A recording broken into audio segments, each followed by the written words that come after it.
Olá, prezados irmãos de Ideal Espírita. Estamos aqui para falarmos sobre a terceira unidade do curso de formação e capacitação de monitores espíritas do Oeste.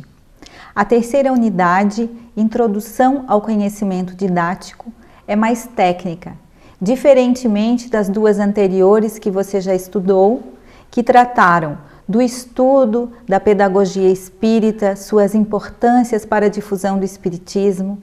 Você conheceu também um pouco sobre as apostilas divulgadas e editadas pela Federação Espírita Brasileira, utilizadas bastante pelo nosso movimento espírita, além de outros materiais que podem ser utilizados na sistematização do estudo doutrinário. Já no módulo 3, você teve a oportunidade de compreender mais sobre a importância do estudo, as metodologias, meios de estudar melhor. Na segunda unidade, aprendeu também sobre o papel do monitor, sobre as características principais dos participantes que integram os nossos grupos e também sobre os processos que fazem parte da convivência grupal, da convivência nossa em sociedade. Passaremos agora, depois de você já ter estudado bastante coisa sobre os elementos fundamentais dos grupos de estudo, sobre a pedagogia espírita, passarmos então à parte técnica do conhecimento didático. Então, o módulo 7, Planejamento e Organização das Reuniões de Estudo Doutrinário. Qual o propósito de uma reunião de estudo? Será que é tão somente para nos reunirmos e dialogarmos sobre conteúdos que vimos nos livros ou em outras mídias espíritas, conversarmos a respeito da doutrina que abraçamos? A reunião de estudo tem um objetivo maior: possibilitar que a luz do conhecimento, compartilhado entre várias pessoas, possa ser utilizado de maneira diferente. Possa cada um de nós utilizar-se desse conteúdo intimamente, de modo que ele faça diferença nas nossas vidas. Então, o processo de estudo em grupo, no número maior de pessoas, vai otimizar o participante nesse seu trabalho de reflexão com a luz do conhecimento que ele absorve, que ele tem a oportunidade de contatar nos diálogos, nas conversas, no convívio com outros irmãos seus de humanidade e de caminhada. Quais são as características que uma reunião de estudo deve ter para atingir seus propósitos? Ela deve ser envolvente, ativar as inteligências, estimular o aprendizado, ter gostinho de quero mais, ser proveitosa, edificante, significativa, obter bons resultados e ter objetivos precisos. Essas características servirão de parâmetros para realizarmos também a avaliação das nossas reuniões, que será mais aprofundada no módulo 9 do nosso curso. Duas práticas que infelizmente ainda se acham presentes nas nossas searas espíritas e que prejudicam muito os nossos estudos, diminuindo a sua eficácia, os seus resultados, que passam a ter níveis mínimos, são a rotina e a improvisação. Dois grandes males aos quais devemos estar atentos. E, para trabalhá-los, nós temos uma ferramenta fundamental, que é o planejamento. Fazer uso do planejamento é algo importantíssimo se quisermos ter sucesso nos nossos trabalhos como monitores e deixarmos a rotina e a improvisação de lado. Aqueles que trabalham nesses moldes, com a rotina e com a improvisação, expressam o descaso que têm para com as nossas reuniões de estudo, pois a monotonia toma conta delas, existe o despreparo, se toma conta da reunião só de última hora, não se tem aquele pensar antes, aquele planejamento vivificante e ideal para que tenhamos êxito no nosso trabalho. Vamos ver alguns conceitos de planejamento para nos ajudar no entendimento sobre a sua importância. Processo pelo qual se organiza antecipadamente diversas ações. Outro conceito: previsão inteligente e calculada de todas as etapas de um trabalho. E um terceiro conceito ainda: programação racional de todas as atividades, visando tornar o ensino eficaz e seguro. Temos vários benefícios do planejamento. Nós vamos ver alguns para que tenhamos clareza da sua importância. Elimina então a rotina e a improvisação de que já falamos, favorece o alcance dos objetivos estabelecidos, propicia maior segurança na coordenação da reunião, economiza tempo, organiza o estudo, tornando-o mais compreensível. Plano de ensino. O que seria um plano de ensino? É o instrumento no qual registraremos todas as etapas do nosso planejamento. Ele tem duas variáveis, que são a periodicidade e a abrangência, que deveremos também observar quando estivermos elaborando o nosso plano de trabalho. Vamos ver agora o plano de ensino, que é o instrumento no qual registraremos todas as etapas do nosso planejamento. Podemos ter os seguintes tipos de planos de ensino: plano de curso, plano de unidade didática e plano de aula. Esses planos se interrelacionam, um integra o outro. O plano de aula integra o plano de unidade didática e este, por sua vez, integra o plano de maior amplitude, que é o de curso. Então, devemos estar atentos, nós monitores, que trabalharemos diretamente com os planos de aula, aquele de cada reunião, do dia a dia do nosso trabalho de estudo.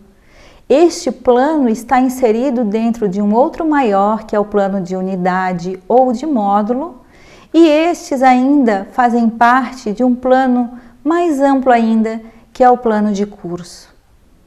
Então vejamos, queridos irmãos, a importância de estarmos conscientes de em que se insere cada reunião nossa, em cada semana ou quinzena que nos reunimos.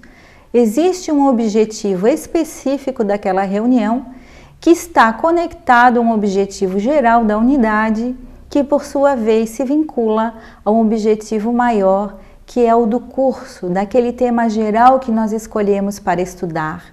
No nosso caso do ESG, o estudo sistematizado da doutrina espírita, com várias temáticas que encontramos no material fornecido pela Federação Espírita Brasileira. No caso também das apostilas da mediunidade, teremos esse assunto maior, abaixo do qual vários outros subtemas serão estudados, serão planejados pelas unidades didáticas ou módulos e daí então nos planos de aula. O plano de ensino, para atender às suas finalidades, deve atingir ou atender determinadas características que são as seguintes: unidade, continuidade, objetividade, flexibilidade e precisão e clareza dos enunciados. A unidade é a visão de conjunto, fundamentada numa diretriz geral e única. A continuidade é a sequência lógica de todas as etapas ou pontos do planejamento. A objetividade é a adequação às condições reais que temos: tempo de reunião, condições do espaço, do ambiente físico que nos abriga, características dos participantes e outras. A flexibilidade é a possibilidade de adaptação que a prática irá demonstrar, sem, no entanto, perdermos a continuidade e a unidade do nosso plano. Precisão e clareza dos enunciados. Redigir o nosso plano da forma mais clara possível, numa linguagem bastante acessível para que todo aquele que não o conheça, lendo-o, compreenda-o com facilidade. Quando planejamos, nós podemos fazer uso de algumas perguntas que vão nos ajudar bastante nesse trabalho. Respondendo a cada uma delas, nosso planejamento já ficará numa qualidade muito boa. Vejamos quais são: para quem, para quê, o que, como será, onde, como foi, Além destas, também podemos perguntar quem vai fazer o quê, quando vai ser feito e quanto vai custar. Então, podemos utilizar essas perguntas como diretrizes na elaboração do nosso trabalho, do nosso plano. Respondendo a cada uma delas, iremos nos programar com muita precisão, com eficiência, para desempenharmos um trabalho com tranquilidade e com a eficácia esperada por todos. O monitor, os coordenadores do departamento ou setor de égide da casa e também e principalmente os participantes ou estudantes que integram cada reunião. Vamos continuar ainda estudando sobre plano de aula. Duas premissas básicas que devemos levar em conta quando vamos elaborar este tipo de plano. A primeira, as condições reais ou possibilidades do nosso grupo, as suas necessidades e possibilidades. Como são os participantes do grupo que coordenamos ou monitoramos no momento?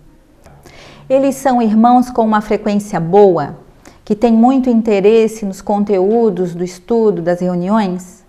Ou são irmãos mais apáticos, que vêm para as reuniões às vezes cansados, têm dificuldade depois de um dia de labor? Estejamos atentos, como já foi visto no módulo anterior do nosso curso, com que tipos de participantes estamos lidando no momento. Essas são as condições reais que irão sinalizar pontos importantes no nosso plano de ensino. O outro aspecto é a nossa competência ou capacidade como monitores. Termos a alegria de experienciar metodologias de ensino, recursos didáticos que possam ajudar o grupo a melhor realizar o seu processo de aprendizagem. Saindo então da monotonia, da improvisação, da rotina, fazermos uso dessas ferramentas maravilhosas que irão nos ajudar em muito no nosso trabalho. Não só os participantes, mas nós como monitores, iremos aprender desde essa etapa do planejamento.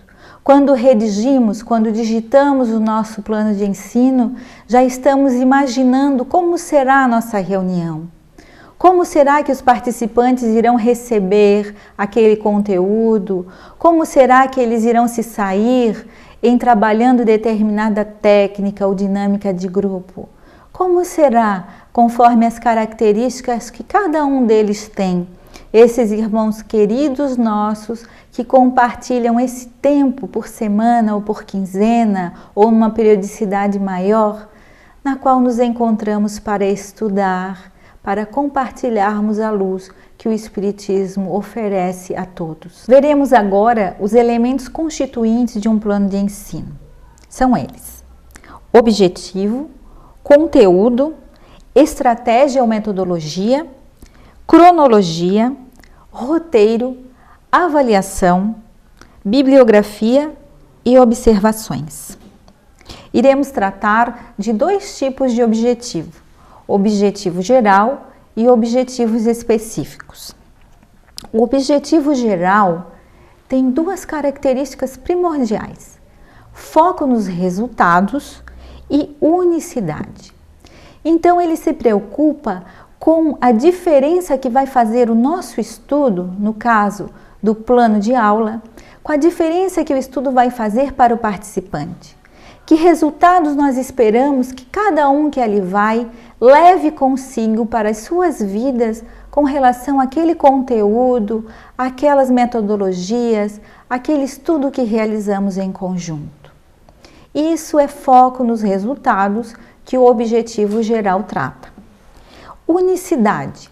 Ele é global, é amplo, irá conter naturalmente todos os objetivos específicos a ele vinculados. Então, ele é abrangente, ao mesmo tempo único, ainda que seja elaborado numa só frase, e é isso que se recomenda, que ele seja redigido numa frase apenas, ainda que ela seja complexa. Objetivos específicos. Quais são as suas características? Eles estabelecem o que se espera em relação a um determinado conteúdo. Eles estão também diretamente alinhados com o objetivo geral, referem-se a um determinado assunto que será trabalhado, visando atingir o objetivo geral. Você viu no seu material escrito alguns exemplos de redação de objetivo geral e de objetivos específicos. Existem verbos que nos ajudam na redação de cada um desses objetivos. Tendo em mente para que eles servem, o que queremos com eles, teremos facilidade de escolher tal ou qual verbo. Iniciar também pelo verbo nos ajuda, porque o verbo expressa ação diretamente. Então vejamos alguns exemplos para iniciarmos a redação de um objetivo geral.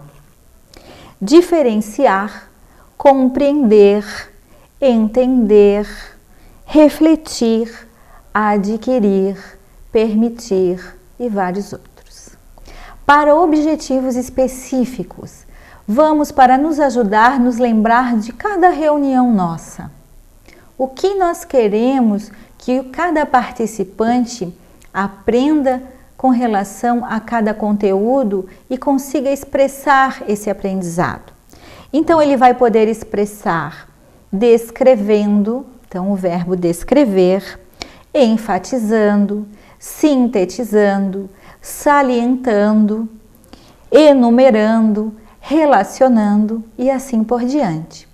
Iremos então poder utilizar, quando redigirmos o nosso plano de ensino, que os alunos ou participantes irão enumerar determinadas características do assunto reencarnação, por exemplo. Irão descrever em que consiste a lei de adoração, um outro exemplo. Irão salientar características da providência divina, irão salientar também atributos da divindade. Todos esses são exemplos de objetivos específicos que iremos buscar alcançar nas nossas reuniões de estudo. Finalizando o nosso assunto sobre objetivos, lembremos então de que o objetivo geral irá tratar do que cada participante e também nós, monitores, iremos levar para a nossa vida, no nosso íntimo, a respeito de cada reunião que vivenciamos juntos. Que reflexo irá ter na nossa vida, na nossa jornada, aquele estudo que compartilhamos juntos. O conteúdo deve estar organizado de forma didática, sempre partindo do mais simples para o conhecimento mais complexo e do conhecido para o desconhecido. É uma ordem natural, lógica da abordagem dos conteúdos que iremos fazer. Ao selecionarmos então os conteúdos, devemos também estar atentos a dois parâmetros: as condições do grupo, as suas necessidades e as suas possibilidades. Já vimos alguma coisa antes a respeito desse assunto. E também os objetivos a serem alcançados. Então é muito importante, quando vamos fazer o nosso plano de ensino, nosso plano de aula, quando pesquisamos os conteúdos, escolher adequadamente, dentro do objetivo geral, visando atendê-lo, que tipos de conteúdos nós vamos utilizar para atender aqueles objetivos específicos que estabelecemos também, sempre vinculados ao objetivo geral. Estratégia ou metodologia. Referem-se às técnicas e recursos didáticos que iremos lançar mão para a aplicação do conteúdo em cada reunião.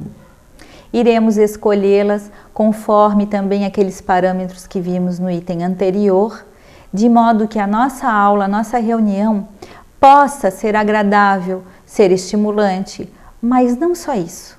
Principalmente que ela seja marcante, que ela seja válida, que as pessoas levem dali uma lembrança, algo que irá lhes ajudar em alguma situação diária, alguma situação da vida lá fora, tenham a lembrança da nossa reunião de estudo. E as metodologias e técnicas de ensino se prestam também a isso, ajudar a tornar mais marcante ainda cada conteúdo que aplicamos, que escolhemos para estudar em conjunto. As estratégias ou metodologias se dividem em 2 grandes grupos, considerando o número de pessoas a que se destinam. Aquelas que são para uso individual e aquelas que são para uso em equipe, em grupo. No material escrito, você encontrará vários exemplos de cada uma delas. A cronologia é a previsão do tempo necessário para que possamos alcançar determinado objetivo, para que possamos realizar uma reunião de estudo com o êxito que esperamos. E um parâmetro também importantíssimo para estabelecermos essa cronologia é o ritmo de aprendizagem da turma. Como é o ritmo de aprendizagem do grupo que você faz parte no momento? É mais rápido? É mais demorado? Eles necessitam refletir mais, lerem mais, estudar mais sobre determinado ponto? Ou não? Já leem bastante, se interessam, buscam pesquisar fora dos momentos das reuniões, dos encontros?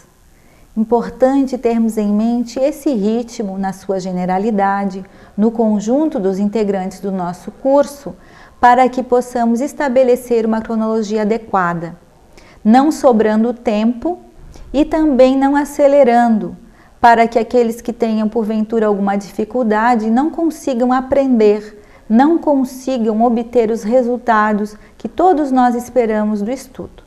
Então, estejamos atentos a esse parâmetro, ritmo de aprendizagem da turma, para que possamos estabelecer a cronologia certa e melhor adaptada àquele determinado grupo. Outro elemento constituinte do plano de ensino é o roteiro, que é um passo a passo detalhado de todas as etapas do nosso trabalho, no nosso caso, a reunião de estudo. Ele inclui também todos os materiais necessários para realizarmos a nossa reunião. Todos os recursos iremos registrar no nosso roteiro para que não esqueçamos de levar para a nossa reunião os livros, os impressos, um data show, um quadro, seja o que for. Tudo fará parte do nosso roteiro, que é uma ferramenta para nos ajudar, para facilitar o nosso trabalho dia após dia. Avaliação. Ela estabelece os parâmetros para mensurar o alcance dos objetivos. É através dela que nós iremos, após cada reunião, de preferência, verificar se os objetivos foram atingidos ou não, se aquilo que esperávamos da reunião aconteceu ou não. Outro elemento constituinte do nosso plano de ensino é a bibliografia. Muito importante registrarmos todo o material de pesquisa que utilizamos na elaboração das nossas reuniões, seja livros, sejam sites ou outras mídias que tenham nos ajudado na estruturação daquele encontro, porque ele não é só nosso, é um material institucional, então servirá também de registro, de acervo para a nossa casa espírita, além de também nos ajudar em momentos futuros, que porventura venhamos novamente a estar monitorando outros grupos nesta mesma fase, utilizando esses mesmos conteúdos. Esse registro das fontes de pesquisa irá nos ajudar. Último item dos elementos constituintes do plano de ensino, do plano de aula: observações. Ela está também diretamente ligada à avaliação e nesse ponto iremos registrar tudo o que saiu diferente na nossa reunião e por quê. O que nós percebemos que não deu certo e qual o motivo por que não deu perfeitamente de acordo com o planejado. É muito natural não saírem exatamente as coisas como nós idealizamos, como nós planejamos.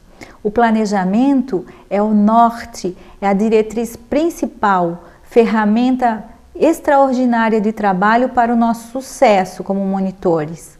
Mas ele também não é estático. As pessoas mudam, nós mudamos e na prática é natural que nem tudo saia exatamente como planejado. Então, registrar as mudanças é também importante para nos ajudar na etapa seguinte, de readaptação, da flexibilidade do nosso planejamento, que é uma das suas características que nós vimos anteriormente. Essa adaptação é importante e só será oportunizada se nós registrarmos na avaliação e no ponto das observações as alterações que ocorreram. Irá ajudar a nós mesmos, monitores, e irá ajudar a futuros monitores deste mesmo grupo ou grupos futuros que já existirão com base na experiência daqueles que lhes antecederam. Vamos acompanhar agora como se organiza uma reunião de estudo doutrinário, o item 7.2 do nosso módulo. Componentes. Recomendamos o número de 2 monitores por grupo. Por quê? Para que a monitoria seja compartilhada desde o princípio. A troca de experiências entre 2 monitores irá favorecer muito o êxito do trabalho. Ainda quando cada um deles tiver que faltar por algum motivo, o outro já estará devidamente preparado para o desempenho da tarefa. Além disso, na avaliação de cada reunião, 2 pessoas trocarão ideias e impressões, poderão se ajudar também no decorrer da reunião, um com o outro, para favorecer o trabalho. Saindo do centro só de uma pessoa, já aprendemos também como monitores a compartilhar o planejamento, a compartilhar cada reunião, a compartilhar a etapa seguinte de avaliação, de acompanhamento e de readequação quando necessário. Então, termos 2 monitores trabalhando juntos fortalece, edifica muito mais o trabalho, seja para eles mesmos monitores e seja para o grupo. Recomendamos entre 15 e 25 participantes, para que o grupo mantenha sua estabilidade no decorrer de toda a sua existência. Um grupo muito pequeno, com menos de 10 pessoas, dificulta a implementação de diversas técnicas e metodologias de ensino, dinâmicas de grupo.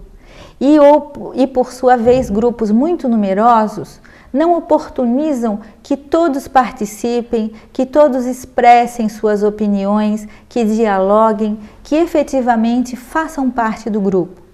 Então, começando com pelo menos 15, considerando a natural desistência de alguns participantes, que por motivos particulares ou outros irão deixar de participar do grupo, teremos, nessa expectativa, pelo menos 10 participantes ao final dos ciclos de estudo do grupo que participamos. Duração da reunião: entre 1 e 2 horas. Menos de 1 hora é um tempo muito curto para realizarmos adequadamente as tarefas inerentes a uma reunião de estudo, desenvolver o conteúdo, aplicação didática, avaliação que os monitores irão fazer, mesmo em silêncio, somente os 2, trocando as impressões, os recados, os avisos, tudo isso. Então, se recomenda que a nossa reunião tenha entre 1 e 2 horas, para que o trabalho seja realizado de uma forma tranquila, não sobre tempo e também os participantes não fiquem cansados. Mais de 2 horas é um tempo excessivo. Verificamos que a partir desse período, alguns participantes começam a se mexer muito no assento, começam a se levantar para utilizar sanitários, para beber água, ou expressam pela sinalização facial ou corporal que não estão mais tão interessados nos assuntos da reunião. Essa é uma limitação física, natural, a qual devemos estar atentos. Então, uma reunião de 1h30, ou mesmo 1 hora, no máximo 2, irá contemplar os objetivos, favorecer o aspecto físico de todos nós, participantes, estudantes ou participantes monitores. Periodicidade das nossas reuniões de estudo: semanal ou quinzenal é o que recomendamos. Mais do que uma quinzena de intervalo, naturalmente pode favorecer o desinteresse do grupo. Pela falta de espaço de convivência, os laços tendem a se afrouxar e o interesse também pelos conteúdos, porque há muita demora para a renovação dos encontros, para a renovação das trocas de experiência, das trocas de estudo. Com mais de 15 dias de intervalo, o grupo tende a afrouxar seus laços. a perder também um pouco o interesse pelas reuniões de estudo. Então é importante que nossos encontros tenham no máximo essa periodicidade para garantir que todos se encontrem trocando seus laços afetivos, trocando experiências e trocando esse conhecimento maravilhoso que nos oportuniza tanta edificação. Então não precisamos esperar tanto tempo para dar seguimento às nossas reuniões de estudo, que é de aprofundamento, que é de renovação para todos nós. Desenvolvimento ou etapas da nossa reunião de estudo. Iremos começar com a nossa preparação por meio de uma leitura edificante ou mesmo pelo diálogo entre os participantes, uma conversa motivadora com assuntos pertinentes ao ambiente da casa espírita. Depois, iniciando formalmente a nossa reunião, proferiremos a prece, para que possamos firmar a sintonia com os benfeitores do mundo invisível, que irão nos acolher, nos assistir e acompanhar no decorrer de todo o trabalho. Depois teremos, na terceira etapa, a reunião propriamente dita, a aplicação dos conteúdos, o estudo, o desenvolvimento das técnicas ou dinâmicas que preparamos para aquela reunião do dia. Depois teremos, no final, os avisos, recados, combinações de reuniões que tenhamos fora, para eventos que realizemos fora dos nossos momentos da reunião de estudo. E, por fim, a nossa prece de encerramento. Mais uma vez agradecendo a oportunidade de encontro, de estudo, a assistência dos irmãos maiores que nos acompanharam no decorrer de toda a tarefa e a oportunidade de termos convivido, nós também os encarnados, em mais este pouco tempo que nos ajuda na nossa jornada. Últimas recomendações. Incentivar ao máximo a participação de todos os ceareiros ou trabalhadores da casa espírita e dos frequentadores também nas reuniões de estudo. Elas se prestam ao aprofundamento, são oportunidades sem iguais de nós adquirirmos nossos conhecimentos, trocarmos experiências, convivermos juntos, apertarmos nossos laços fraternos e realizar o propósito de desenvolvimento e transformação que a doutrina espírita apresenta para toda a humanidade. Outra recomendação é evitar que aconteçam manifestações de ordem mediúnica nos nossos encontros de estudo. Quando algum participante apresentar algum desequilíbrio nessa área, que ele seja o mais breve possível encaminhado para o atendimento oportuno na casa espírita, o diálogo fraterno, a palestra, o passe, nas áreas ou setores que a casa possa auxiliá-lo nesse sentido. Prezados irmãos, desejamos muito êxito, muita alegria no trabalho de monitoria dos nossos grupos de estudo.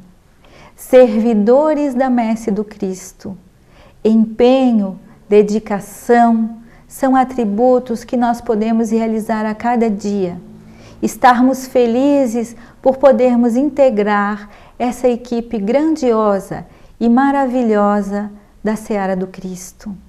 Então, em cada momento, em cada reunião de estudo, lá no ambiente da nossa casa espírita, lembremos-nos do amparo de Jesus.